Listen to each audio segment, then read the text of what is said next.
Good morning 11th class. बेटा आज हम लोग एक नया चैप्टर शुरू कर रहे हैं, तापीय प्रसार, जिसको थर्मल एक्सपेंशन भी बोला जाता है। अब थर्मल एक्सपेंशन या तापीय प्रसार से, जैसे कि नाम से ही पता चल रहा है, तापीय मतलब ताप या ऊष्मा पाकर प्रसार होना, पदार्थ का फैलना। हम जब किसी पदार्थ को गर्म करते हैं तो अधिकतर जो पदार्थ होते हैं वो क्या होते हैं कि जब उन्हें ऊष्मा मिलती है, हम गर्म करते हैं तो उन्हें ऊष्मा मिलती है, तो वो ऊष्मा पाकर उनमें प्रसार हो जाता है, मतलब वो फैल जाते हैं। तो उसको क्या कहा जाता है? तापीय प्रसार या फिर ऊष्मीय प्रसार भी कहा जाता है। और ये ऊष्मीय प्रसार पदार्थ की तीनों अवस्थाओं में होता है। ठोस में भी होता है, द्रव में भी होता है और गैसों में भी होता है। तीनों तरह की अवस्थाओं में ऊष्मीय प्रसार देखा जाता है। तो सबसे पहले जो हम पढ़ेंगे वो पढ़ेंगे ठोसों का ऊष्मीय या फिर तापीय प्रसार। तो ठोस के बारे में आपको पता है कि ठोस का आकार और आयतन दोनों ही कैसे होते हैं? आकार और आयतन दोनों ही निश्चित होते हैं। तो इसका मतलब कि जब हम किसी ठोस को गर्म करते हैं तो उसकी लंबाई, चौड़ाई, मोटाई तीनों चीजों में वृद्धि होती है। तो इसको हम क्या कहते हैं? ठोसों का ऊष्मीय प्रसार या फिर तापीय प्रसार। अब ठोस की सिर्फ लंबाई में वृद्धि हो रही है या फिर उसकी लंबाई और चौड़ाई मिलके बनते हैं क्षेत्रफल, उसके क्षेत्रफल में वृद्धि हो रही है, या लंबाई, चौड़ाई और मोटाई तीन ये भौतिक राशियां मिलके बनेंगी आयतन, या उसके आयतन में वृद्धि हो रही है। तो इस बेसिस पे जो ठोसों का ऊष्मीय प्रसार है उसको तीन चीजों में डिवाइड किया गया है। एक तो रेखीय प्रसार, एक क्षेत्रीय प्रसार और एक आयतन प्रसार।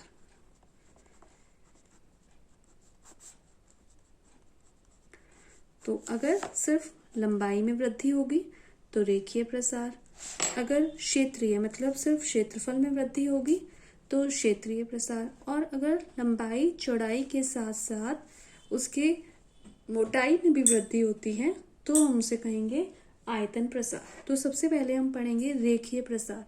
अब रेखीय प्रसार क्या होता है कि अगर कोई ठोस वस्तु है, क्योंकि हम ठोसों का तापीय प्रसार पढ़ रहे हैं, कोई ठोस वस्तु है और उसे हमने ऊष्मा दी, उस ऊष्मा के कारण अगर उसकी लंबाई में वृद्धि हो गई तो हम क्या कहेंगे कि कौन सा प्रसार हुआ? रेखीय प्रसार।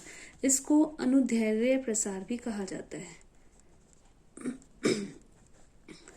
मतलब लंबाई के अनुदिश जो प्रसार हुआ उसको हम क्या कहते हैं? रेखीय प्रसार और अनुदैर्ध्य प्रसार। और ये जो रेखीय प्रसार है ये डिपेंड किस पे करता है? ये डिपेंड करता है ये एक तो वस्तु की प्रारंभिक लंबाई पर प्लस ताप पर, क्योंकि जितनी ज्यादा वस्तु की पहली लंबाई होगी उतना ज्यादा प्रसार होगा, कम लंबाई होगी कम प्रसार होगा, ज्यादा लंबाई होगी ज्यादा प्रसार होगा। इसी तरीके से जितना ज्यादा हम ताप देंगे उतना ज्यादा ही वस्तु का प्रसार होगा। अगर हम एक छड़ है, लोहे की छड़ है सपोज, उसको हम 10 डिग्री सेल्सियस तक गर्म करते हैं और उसी छड़ को हम 100 डिग्री सेल्सियस तक गर्म करें तो जो एक्सपेंशन होगा, जो प्रसार होगा, वो किस में ज्यादा होगा? जिसको हम ज्यादा देर तक गर्म कर रहे हैं, जिसको हम टेम्परेचर ज्यादा दे रहे हैं, जिसको हम 100 डिग्री सेल्सियस पर गर्म कर रहे हैं। तो ये जो प्रसार है वो किस पर डिपेंड करता है? एक तो प्रारंभिक लंबाई पर और ताप की वृद्धि पर। तो अब हमें ये पता चल गया कि अगर हम ठोस को गर्म करेंगे उसकी लंबाई में जो वृद्धि होती है उसको कहा जाता है रेखीय प्रसार। और ये जो लंबाई में वृद्धि है, ये लंबाई में वृद्धि लंबाई को हम L से रिप्रेजेंट करते हैं, तो लंबाई में वृद्धि को डेल्टा L से। ये किस पे डिपेंड करती है? ये डिपेंड करती है, अनुक्रमानुपाती होती है एक तो प्रारंभिक लंबाई की। जितनी ज्यादा प्रारंभिक लंबाई होगी उतनी ज्यादा वृद्धि होगी। और लंबाई में वृद्धि डिपेंड करती है ताप कि कितना ज्यादा हम उसको ताप में वृद्धि कर रहे हैं, कितना ज्यादा टेम्परेचर हम चेंज कर रहे हैं। अब इन दोनों इक्वेशंस को अगर हम कंबाइन कर दें तो delta L अनुक्रमानुपाती L into delta T। और आपको पता है कि जब हम अनुक्रमानुपाती का साइन हटाते हैं एक कांस्टेंट आ जाता है। तो यहाँ पर जो कांस्टेंट है ये है रेखीय प्रसार गुणांक, क्योंकि हम रेखीय प्रसार की बात कर रहे हैं इसलिए रेखीय प्रसार गुणांक। तो रेखीय प्रसार गुणांक जो है वो किसके बराबर आया? डेल्टा L, और ये दोनों यहाँ मल्टीप्लाई में इधर आएंगे L इंटू डेल्टा T। अगर हम डेल्टा T को 1 डिग्री सेल्सियस कर दें तो अल्फा इज इक्वल टू किसकी हो जाएगा? डेल्टा L अपॉन L के। तो यहाँ से रेखीय प्रसार गुणांक की परिभाषा भी आ सकती है कि किसी पदार्थ का रेखीय प्रसार गुणांक उस पदार्थ की छड़ का ताप 1 डिग्री सेल्सियस बढ़ाने पर छड़ की लंबाई में वृद्धि यानी कि डेल्टा L और छड़ की प्रारंभिक लंबाई यानी कि L के अनुपात के बराबर होता है।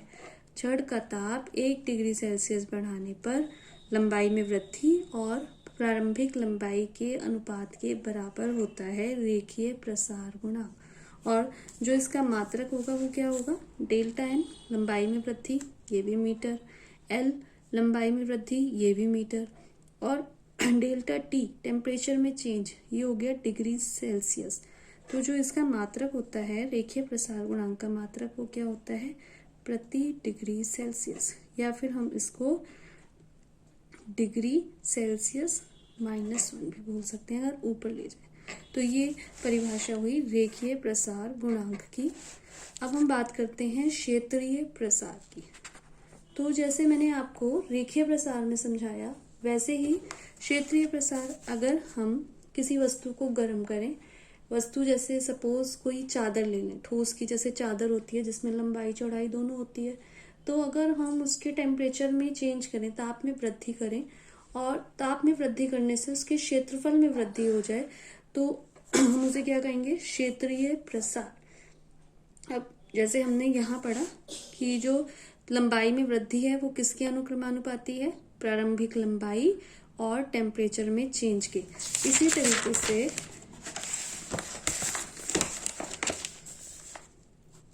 अब हम क्षेत्रीय प्रसार गुणांक के लिए काम कर रहे हैं।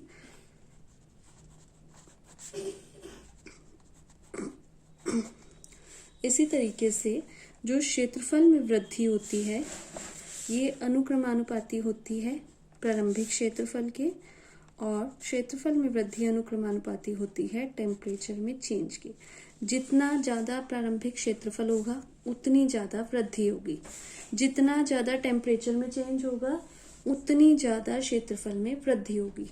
अब इन दोनों को कंबाइन करते हैं, delta A अनुक्रमानुपाती A delta T। Delta A यहाँ अनुक्रमानुपाती का जब हम साइन हटाते हैं, इक्वल का साइन लगाते हैं, तो जो कांस्टेंट लगेगा वो लगेगा बीटा। बीटा जो है ये है क्षेत्रीय प्रसार गुणांक। अल्फा रेखीय प्रसार गुणांक और बीटा क्षेत्रीय प्रसार गुणांक। तो बीटा बराबर जो है वो किसके आया? Delta A upon A into delta T। अगर डेल्टा T को हम 1 डिग्री सेल्सियस कर दें तो जो बीटा हो जाएगा वो किसके इक्वल हो जाएगा? Delta A upon A। इसका मतलब किसी पदार्थ का क्षेत्रीय प्रसार गुणांक उस पदार्थ के किसी पटल मतलब किसी भी एरिया का ताप 1 डिग्री सेल्सियस बढ़ाने पर क्षेत्रफल में वृद्धि तथा प्रारंभिक क्षेत्रफल के अनुपात के बराबर होता है। सबकी डेफिनेशन एक जैसी है। वहां पर हमने कहा था किसी जड़ का ताप 1 डिग्री सेल्सियस बढ़ाने पर लंबाई में वृद्धि तथा प्रारंभिक लंबाई के अनुपात को रेखीय प्रसार गुणांक कहते हैं। इसी तरीके से किसी एरिया का ताप 1 डिग्री सेल्सियस बढ़ाने पर क्षेत्रफल में वृद्धि तथा प्रारंभिक क्षेत्रफल के अनुपात को क्षेत्रीय प्रसार गुणांक कहा जाता है। और इसका मात्रक भी, यहाँ पर बीटा का मात्रक भी प्रति डिग्री सेल्सियस ही होता है, क्योंकि डेल्टा ए ये क्षेत्रफल में वृद्धि, इसका मात्रक मीटर स्क्वायर, ए क्षेत्रफल का मात्रक मीटर स्क्वायर, ये दोनों तो एक दूसरे से कैंसिल आउट हो गए। रह क्या गया? डेल्टा टी प्रति डिग्री सी। नेक्स्ट टर्म है आयतन प्रसार गुणांक।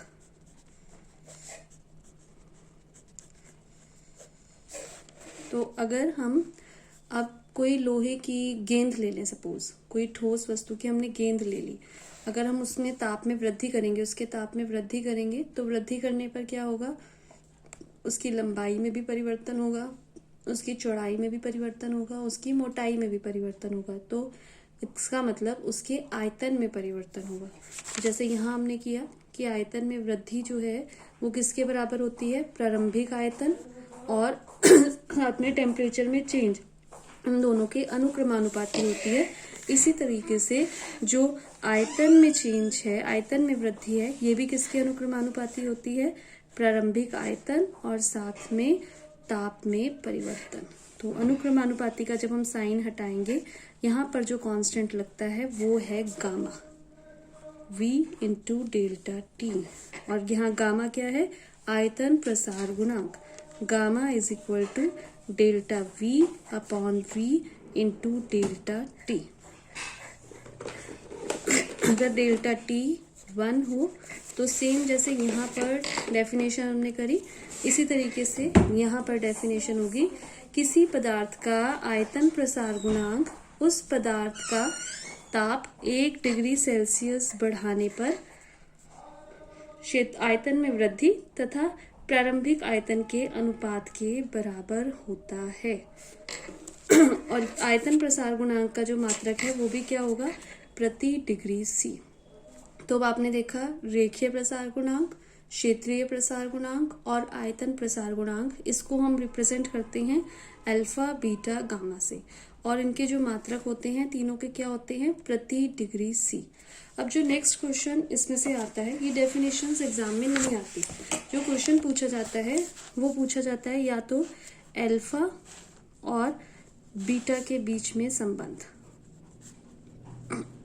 अल्फा आपको पता है, अल्फा है रेखीय प्रसार गुणांक और बीटा है क्षेत्रीय प्रसार गुणांक। या फिर पूछा जाता है अल्फा और गामा के बीच में संबंध,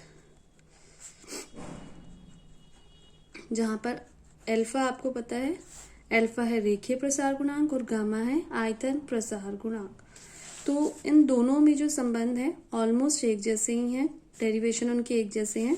मैं आपको ये वाला करा देती हूँ, एक आप खुद करेंगे और कुछ प्रॉब्लम हुई तो आप मुझसे पूछ लेंगे। तो अब हम डेरिवेशन करेंगे अल्फा और बीटा में संबंध।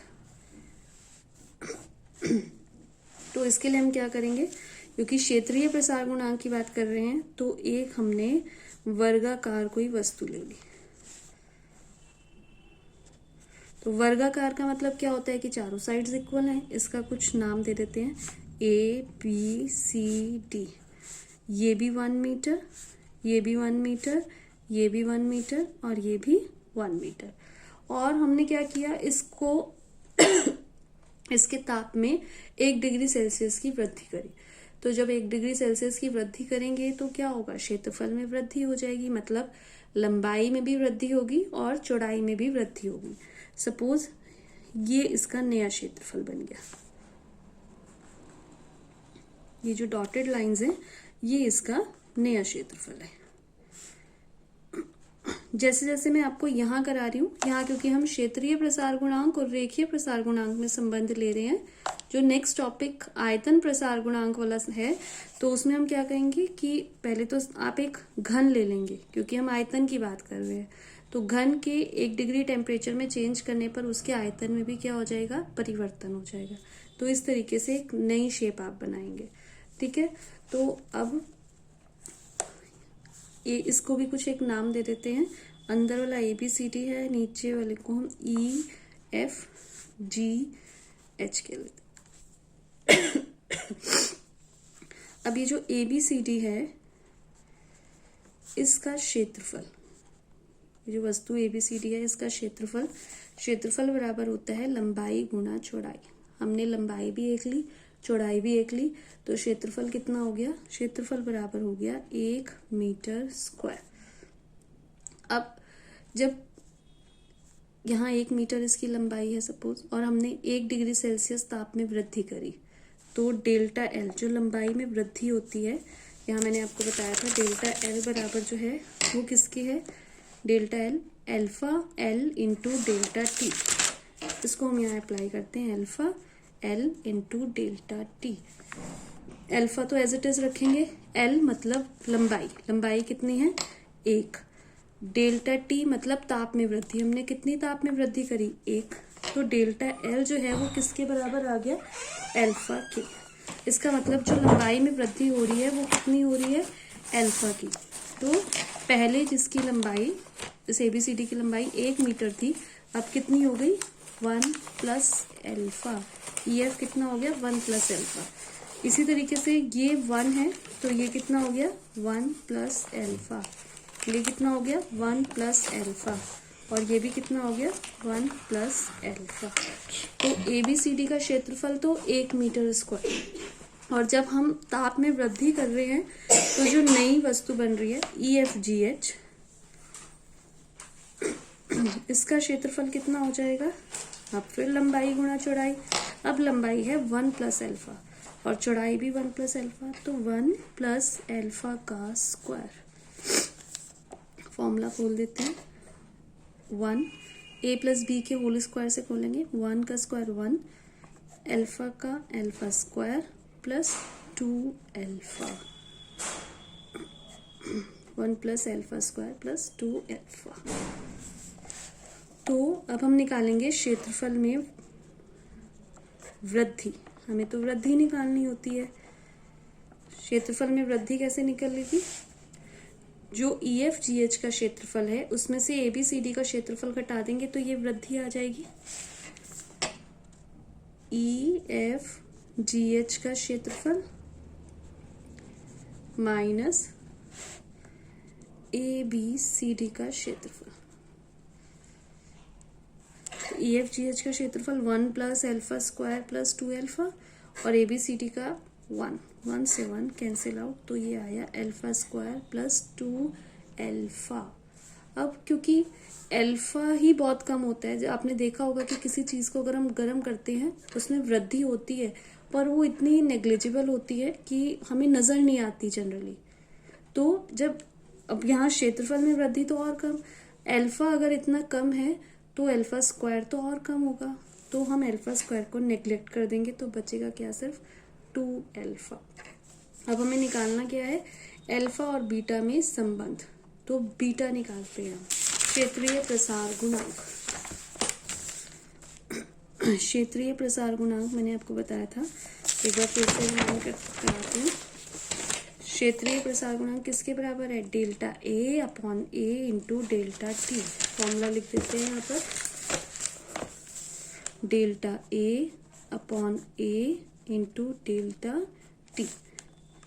डेल्टा A मतलब क्षेत्रफल में वृद्धि जो हमारे पास आई 2 अल्फा, A मतलब प्रारंभिक क्षेत्रफल 1 था, डेल्टा T मतलब ताप में वृद्धि, वो भी हमने 1 करी, तो बीटा इज इक्वल टू किसके आ गया 2 अल्फा।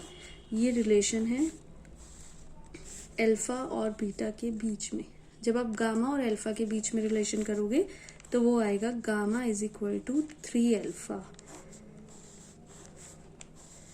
कई बार इसके साथ 1 मार्क में ये भी क्वेश्चन आता है कि अल्फा, बीटा और गामा के बीच में अनुपात बताओ, तो इनका जो अनुपात होता है 1:2:3 होता है, और इस पे बेस्ड न्यूमेरिकल भी आ जाते हैं। सपोज आपको अल्फा का मान दे दिया, बीटा का पूछा, तो आप क्या करोगे, अल्फा के मान को 2 गुना कर दोगे। अल्फा का मान देके गामा का मान पूछा तो आप क्या करोगे, अल्फा के मान को 3 गुना कर दोगे। इस तरीके से इसके न्यूमेरिकल्स भी आ सकते हैं, डेरिवेशन भी आ सकते हैं। तो आयतन प्रसार गुणांक और रेखीय प्रसार गुणांक वाला ये वाला डेरिवेशन आप लोग खुद करेंगे। अब अपनी नेक्स्ट वीडियो में, ये आज हमने ठोसों का तापीय प्रसार पढ़ा, नेक्स्ट वीडियो में हम लोग द्रवों का तापीय प्रसार पढ़ेंगे।